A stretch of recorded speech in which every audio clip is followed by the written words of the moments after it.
All right. Welcome back. Welcome back. Welcome back. Sunday night. Another Sunday night on the left coast. Episode 11 on October 11th, 2020. It has been a week for sure. So we got a lot to talk about. Time's been on my mind. I think it's probably on a lot of people's. Time's changing right now. And let's get right into it. So for this week, we got some interesting topics to get into. So first, I want to give a heads up.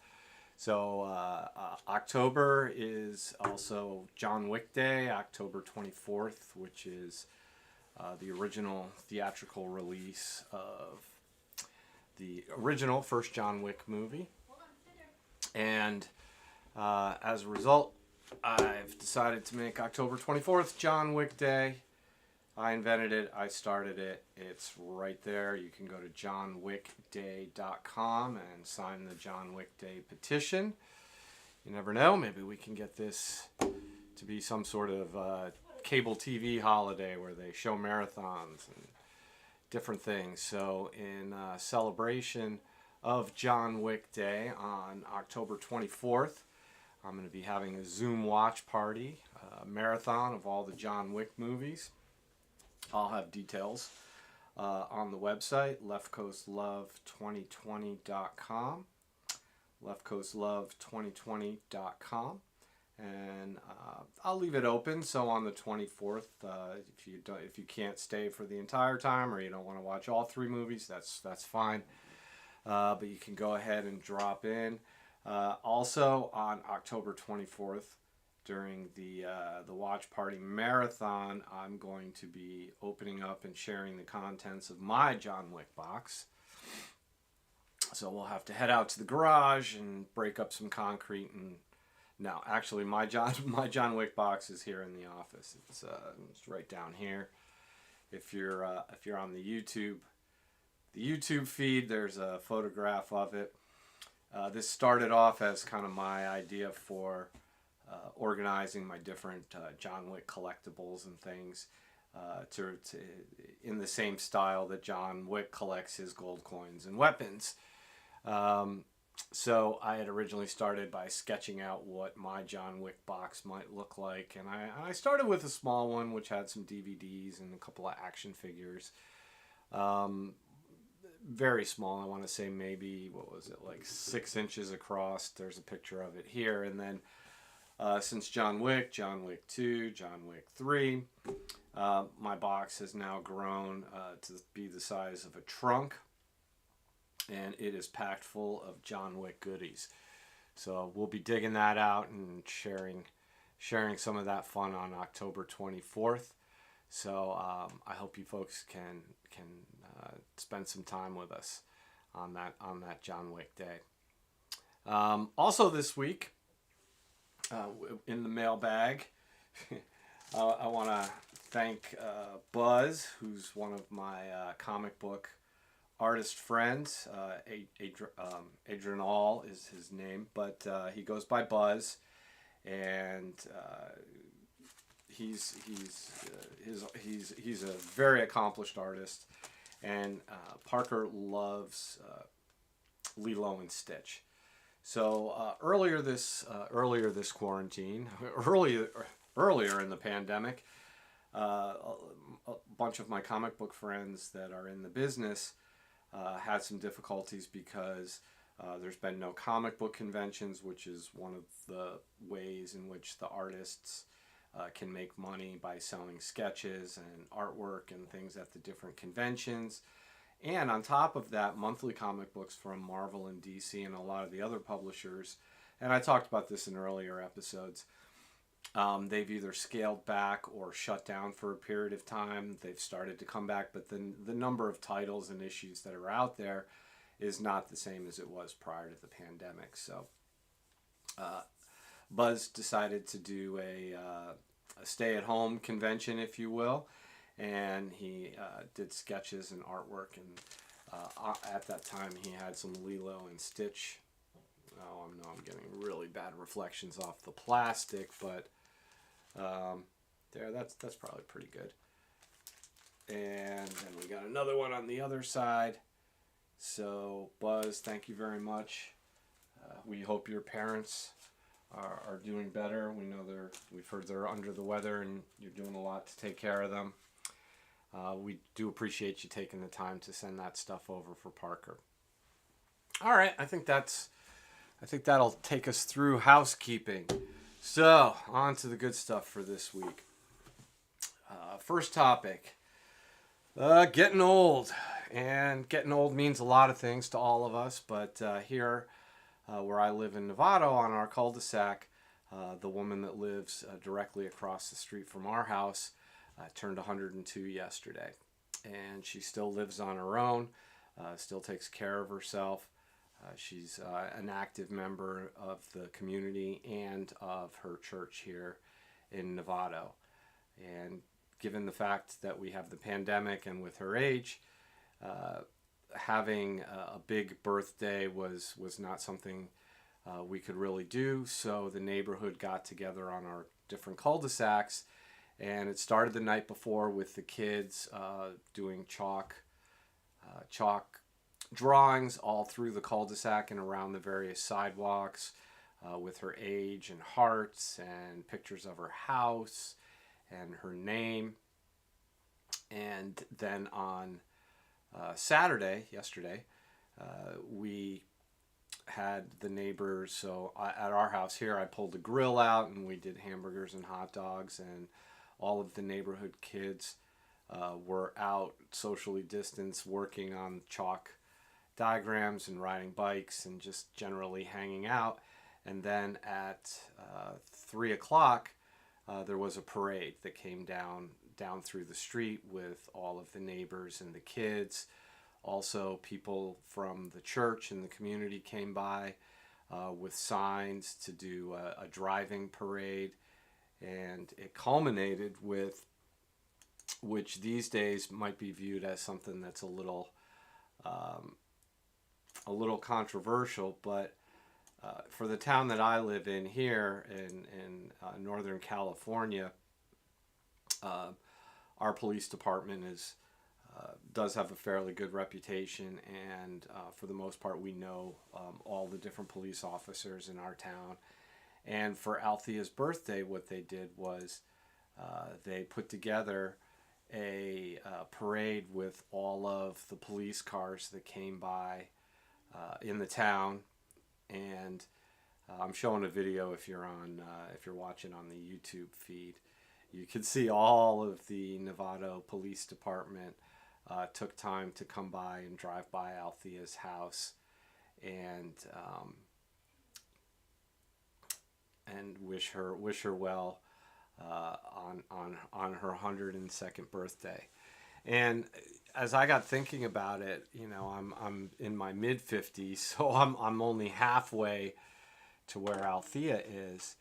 And I know many of us that are of my generation, we have parents that are still alive, maybe not quite into the hundreds yet, but one of the things we constantly have to think about is quality of life. And for Althea, it's really amazing because since we've moved here, we've gone to her birthday parties every single year, and they've been at the Mormon church here in town, and they've been very well attended events in the community. So this year we really wanted to make sure, since we couldn't do that at the church, that we had something here in the neighborhood for her. And she was very appreciative of it. Once the parade finished, all of the police officers with their masks stopped and went back and took photos on the front yard, socially distanced from Althea, but you could see that everybody was there. Her house is an amazing time capsule, and I have to believe it's pretty close to as it was when she moved in.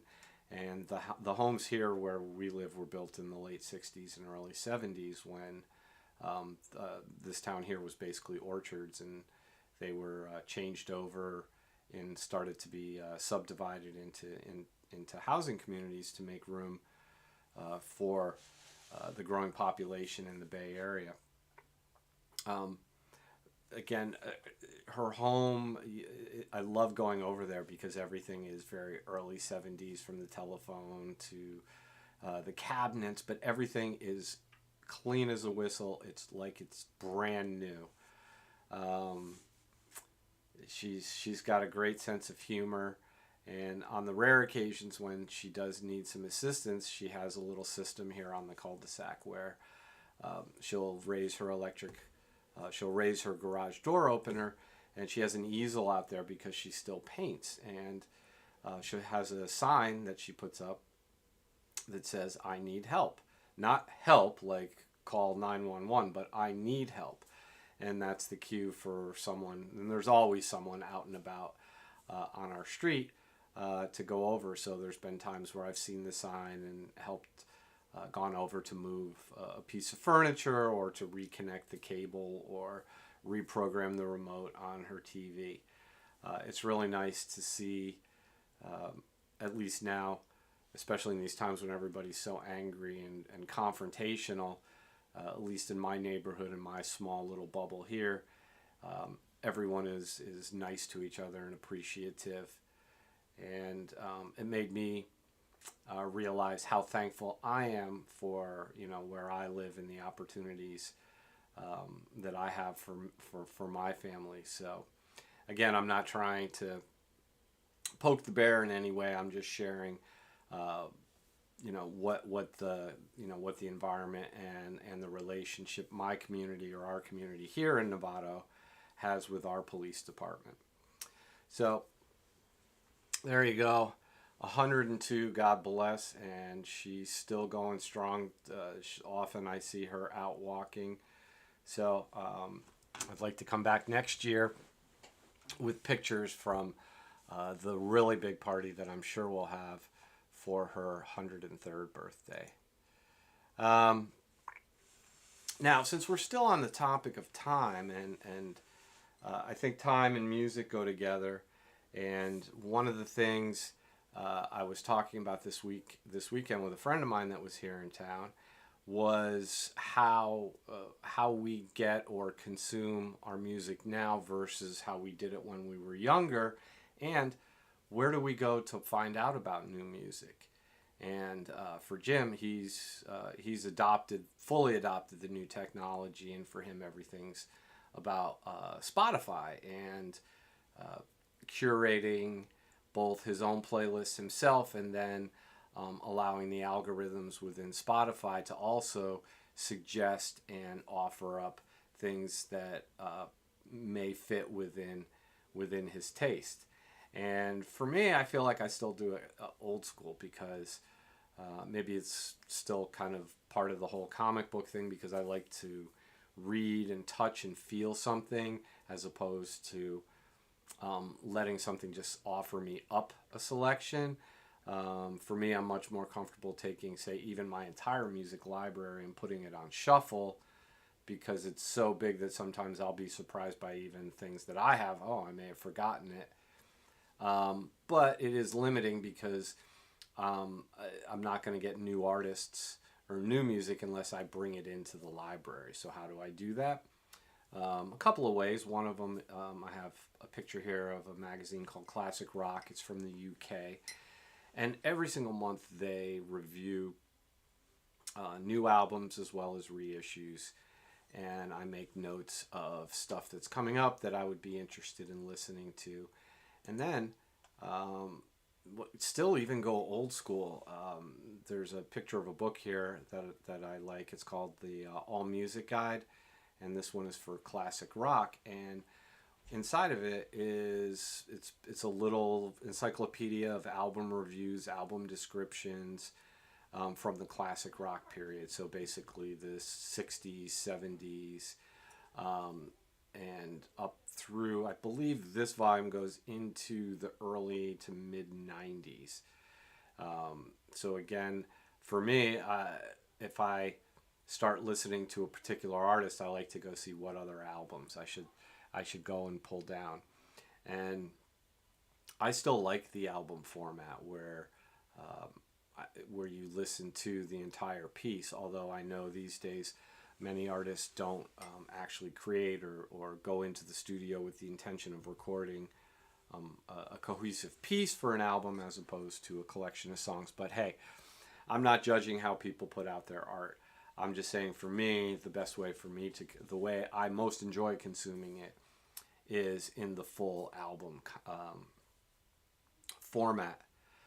So that's kind of the old school way of digging in and adding to the music library. And of course, music and time. This has been a tough week. Eddie Van Halen passed away, and now that I'm into my 50s, I'm really at an age where the artists that impacted, influenced, the cliche, the soundtrack of my life, are now starting to pass away, albeit the ones now tend to be relatively young. But what it made me think back to was, and I remember when Frank Sinatra passed away, and Elvis, and when I was younger, some other musical artists. But it wasn't until 1980 when John Lennon died, when John Lennon was shot in New York, that an artist, someone who made music that was important to me, was now gone. And trying to figure out what that means, because there's a lot of talent, and I think Howard Stern had talked about this last week when Eddie Van Halen had passed away, which is, thankfully, there's a lot of recorded music and concerts, and now that Eddie's passed away, I'm sure there's going to be a lot more things coming out to help us continue to appreciate his music and his artistry and his contributions. But the talent, the light, the thing that created all of that isn't here with us anymore. And, where does that go? What happens to that? And, is that just part of the energy that goes back out into the universe? But, again, even showing, the difference between then and now. So, back when John Lennon passed away, we didn't have an internet. We had, we had Time, and in this case we had Newsweek, and these are the actual issues of Time and Newsweek from the week of December 22nd, 1980, when John Lennon died. These are somewhat of a time capsule too. Jimmy O'Brien and I were flipping through the issues and noticing that all of this must have been the tail end of the Mad Men era of the 60s and 70s of advertising, because Time and Newsweek were all alcohol and cigarette ads and a couple of car ads, and that was basically it. But in 1980, if you wanted to read about, appreciate, you couldn't just go to the internet and spin up some videos on YouTube. Magazines, and even weekly magazines like Time and Newsweek, were how we marked these milestones, in popular culture. And, for a while, being on the cover of Time and Newsweek at the same time, that was that was an accomplishment.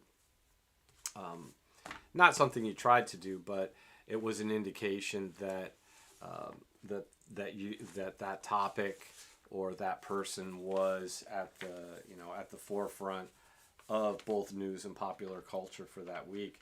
The other thing I noticed as I was looking through this old Time magazine is there was actually album reviews in here as well, and not just what was on the top 40. There was a Stevie Wonder album review in there as well. So that was pretty fun to go back and take a look at. Obviously, I don't have to talk about Prince and Tom Petty. Again, both taken far too early from us, but left behind a lasting musical legacy.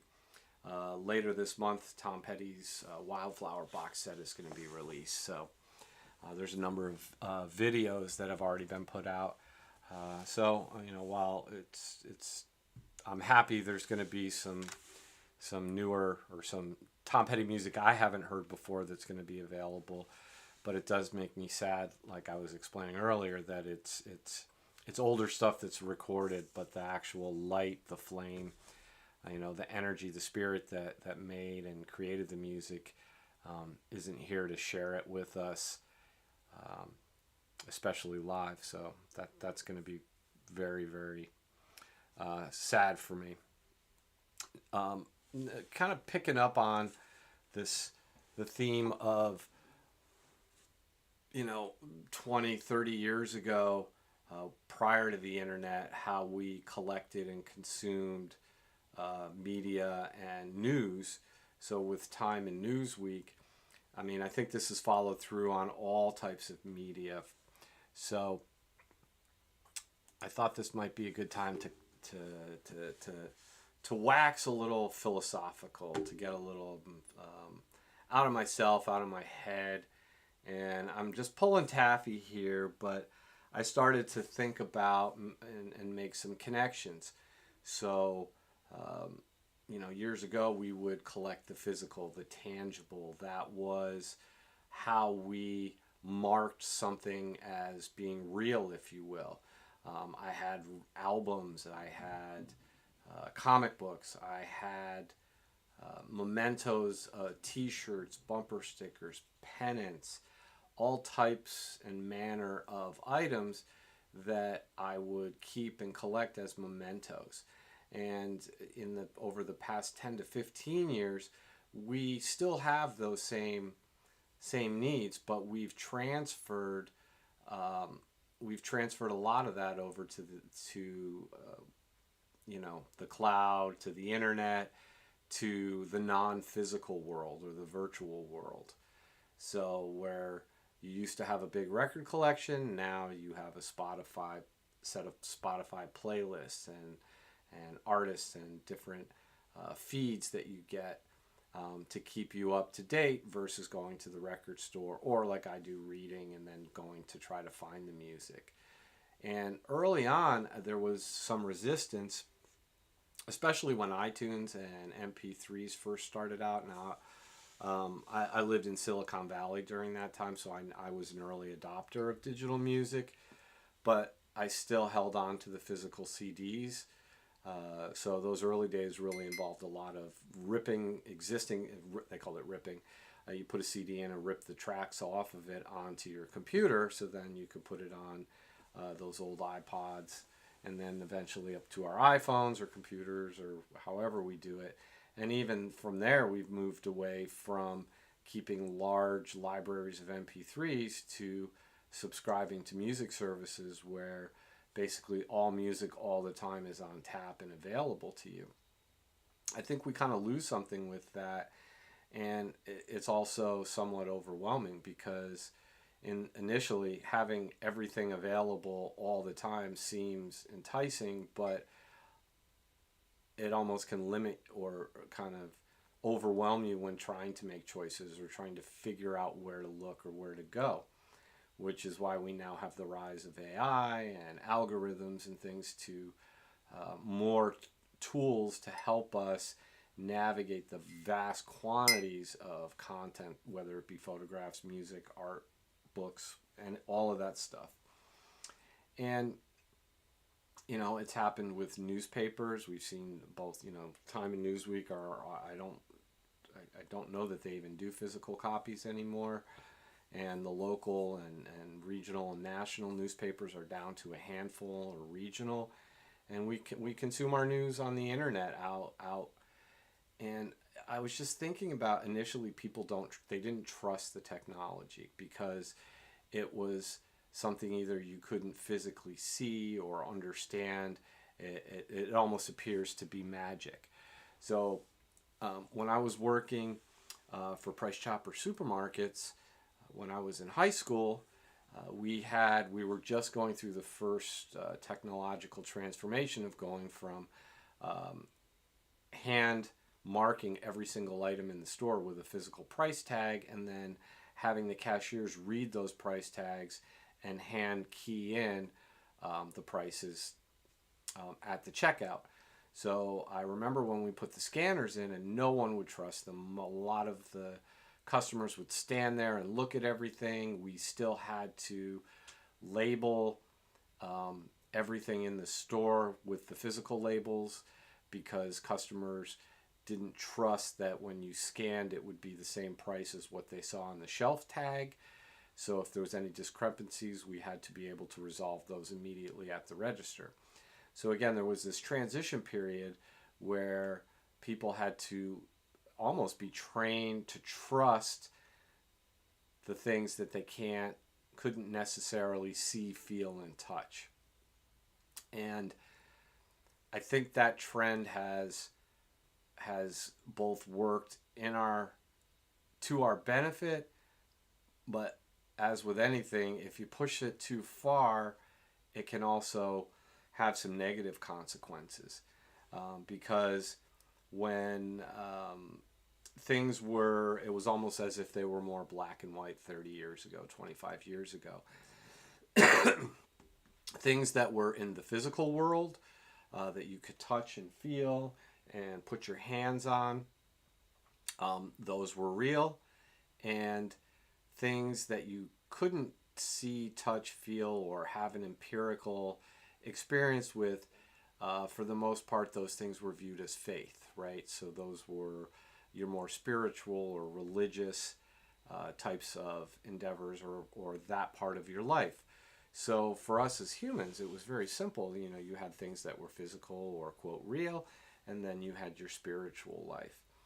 Well, over time, what's happened is now more and more of our physical world, we've been trained to trust and treat things that are in the virtual world with the same amount of, we give it the same amount of weight and validity and truth as things that are in the physical world.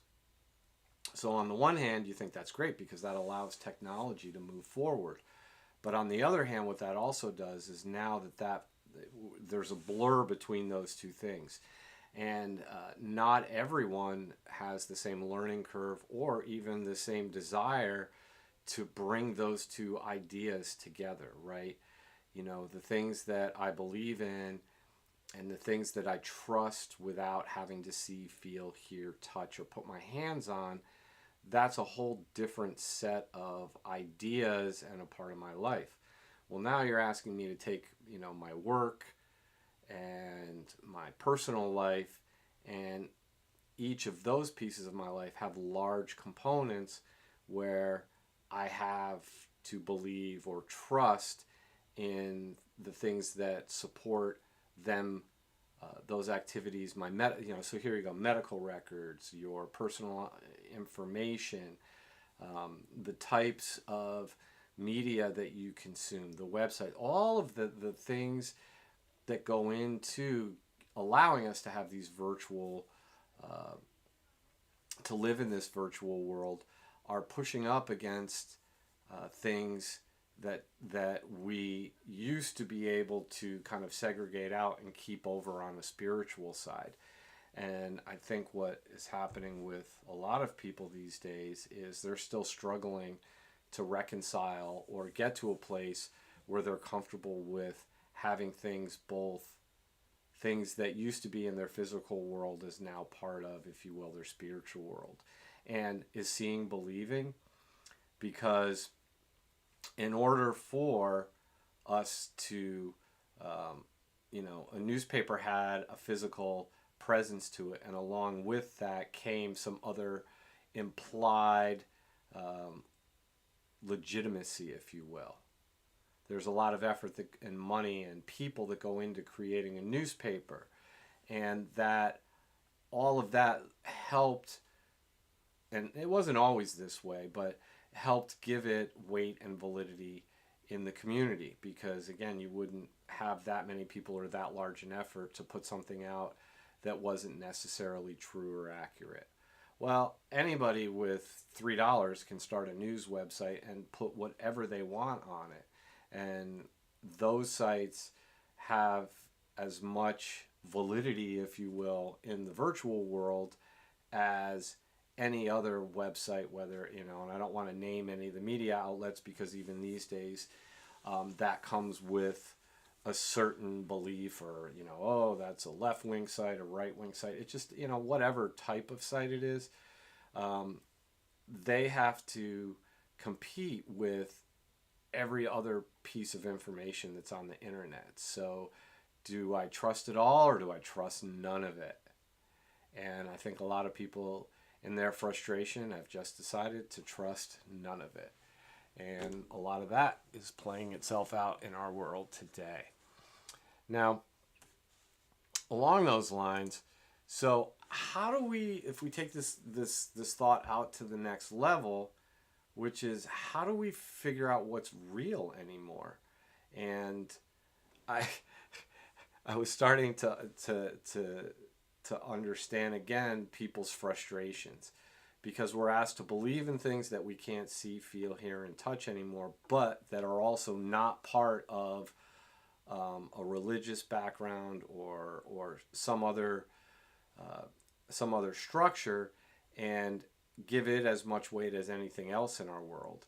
So I think on the one hand, and I selected some graphics here, without getting too drifting over into the matrix, right? Like I'm not trying to take the discussion to that point where, you know, what's reality, but in some respects, what is reality now? Because everyone has their own perception, and because now everyone is bringing belief systems and faith systems over into other parts of their life and their world, trying to reconcile all of these things is creating a lot of tension.